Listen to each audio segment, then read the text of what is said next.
Firstly pre anaesthesia checkup అంటే ఏంది? So pre anaesthesia checkup is nothing but comprehensive evaluation చేస్తాం అన్నట్టు. ఎవరైతే పేషెంట్‌కి సర్జరీ ఉంటదో, లేకపోతే అనస్థీషియా ప్రొసీజర్ ఎవరికైతే ఉంటదో, ఆ పేషెంట్‌కి మనం కాంప్రహెన్సివ్ ఎవాల్యుయేషన్ చేస్తాం. Comprehensive evaluation is nothing but assessment అనేది చేస్తాం. సో ఎవరికైతే అనస్థీషియా ఇస్తామో, ఎవరికైతే సర్జరీ ఉంటదో, అనస్థీషియా అవసరం ఎక్కడైతే ఉంటదో వాళ్ళకి ప్రీ అనస్థీషియా చెకప్ అనేది అవసరం ఉంటది అన్నట్టు. సో ఈ ప్రీ అనస్థీషియా చెకప్‌ల మనం పేషెంట్ అనేది అసెస్మెంట్ చేస్తాం.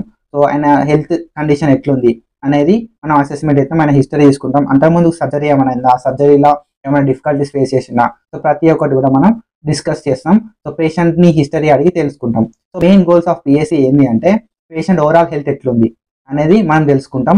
అండ్ పొటెన్షియల్ రిస్క్స్ ఏముంటాయి, అనస్థీషియా పరంగా పొటెన్షియల్ రిస్క్స్ ఏముంటాయి, ఏవైతే రిస్క్లు ఉంటాయో ఆ రిస్క్లని మనం ఎట్లా మినిమైజ్ చేయాలనేది తెలుసుకుంటాం.